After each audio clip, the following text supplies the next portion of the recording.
Good morning. We look today at Genesis 36 through 38. Tomorrow's Sunday. We'll worship at Mabel in Sutton, 9 o'clock live. We'll have Holy Communion tomorrow, and if you're at home, you're welcome to join us if you have wafer and wine or something that ready to go. So today we look at some more Genesis, and it starts in 36.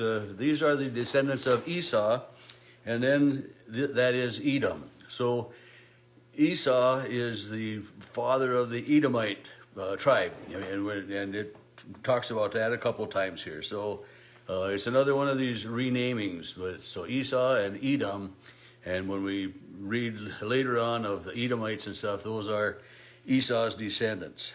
And it says Esau took his wives from the Canaanites, and it lists many of them, and then the children that they bore. So chapter 36 is the lineage of Esau, and you could call it the Edomite list, of the tribe of Edomites that way. And so I'm not gonna talk about that, but then in verse 31 of chapter 36, these are the kings who reigned in the land of Edom before any king reigned over the Israelites.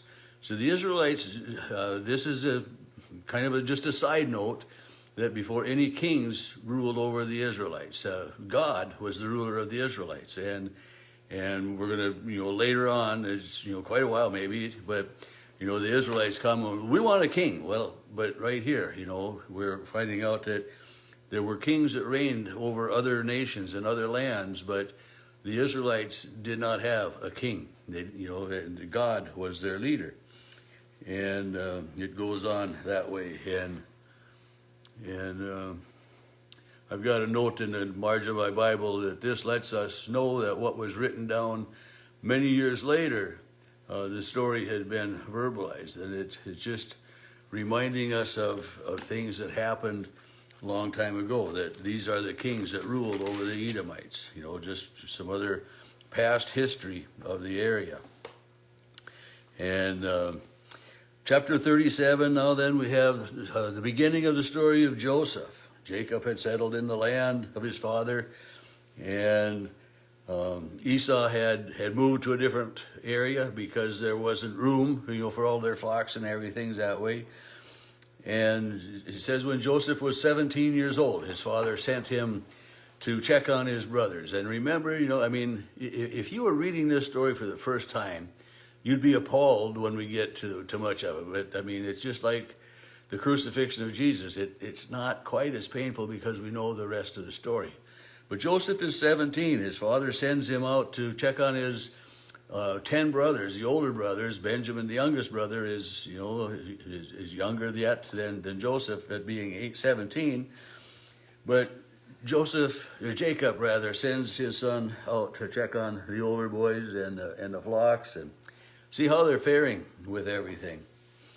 And it tells us in verse 3, now Israel loved Joseph more than any of the other children because he was the son of Rachel, whom Jacob loved, that way.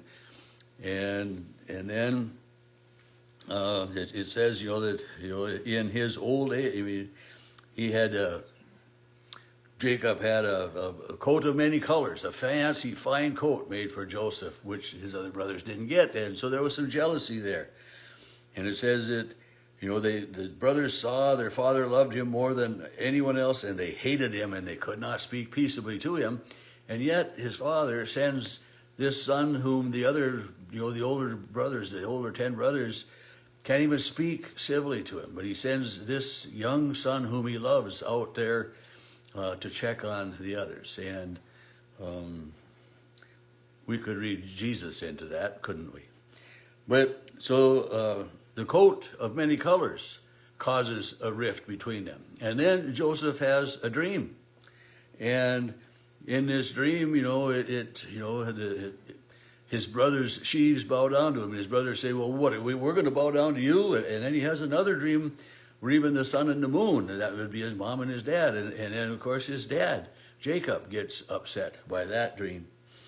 But he tells his brothers and he tells his father of these dreams, and he says, look, I've had another dream, and it's kind of, he's just kind of egging on this jealousy in some ways. But yet, when God spoke in the dreams to so many times, this is what happened. And as Joseph then now is on his route on the way to find his brothers, they're not where he thinks they should be. But he sees someone else there. He says, well, where are my brothers? And this person sends him on a little further, and Joseph finds his brothers. And they see him coming, and they plot against him to put him to death or to whatever. But yet the youngest of these other 10, Benjamin was with him, because Benjamin was the youngest. But anyway, the youngest pleads with the older ones, oh, don't kill him. He's secretly plotting that he's going to go and rescue Jacob from this well that they throw him into. But then the older brothers sell him to a caravan of whom? Ishmaelites. So it's the Ishmaelites. So, Ishmael was Abraham's son, just as Jacob was. But so Joseph, this owner of the coat of many colors, and definitely a different Joseph than Joseph, the husband of Mary, the mother of Jesus. A lot of generations between this Joseph and that Joseph, and people have asked me that question. But the brothers sell him, and this tribe of Ishmaelites on their journey, then when they get to Egypt, they sell him again to one of the kings there in Egypt, and the brothers decide they're going to cover up the selling, and they take this fancy robe, this fancy garment, and they dip it in the blood of an animal that they killed, so that their father comes to the conclusion that some wild beasts have torn his son apart and eaten him, and there is no more. And think of the pain of that father. Many of you have had, most of us, our parents have passed away. We know that loss, and some have sons and daughters, and but we hurt. And to think of this Jacob, to think that his son had been devoured that way, and that he would no longer see him. Think of the anguish that had been caused that way. And if we were reading this story for the very first time, how appalled we would be by it. But yet we know the rest of the story, or I assume you know the rest of the story. And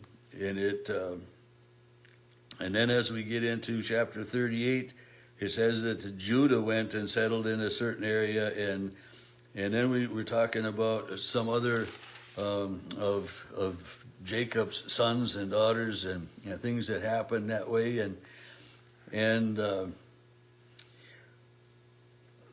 this one woman, her husband dies, and she wants a child, and so she dresses herself as a prostitute and sleeps with the father of her husband who had died, and becomes pregnant. And then when this man finds out that she's pregnant, he calls her a prostitute, and he's going to have her put to death. But she had asked for certain things to identify herself as this person.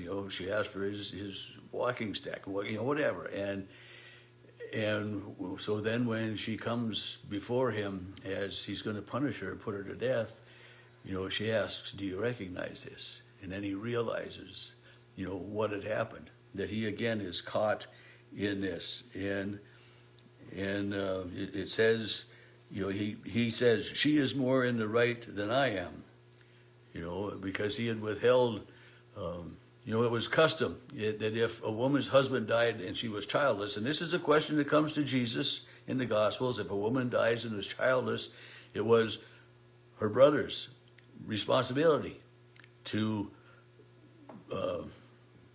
take that woman as a wife and to have children with her, so that his deceased brother would have an heir that way.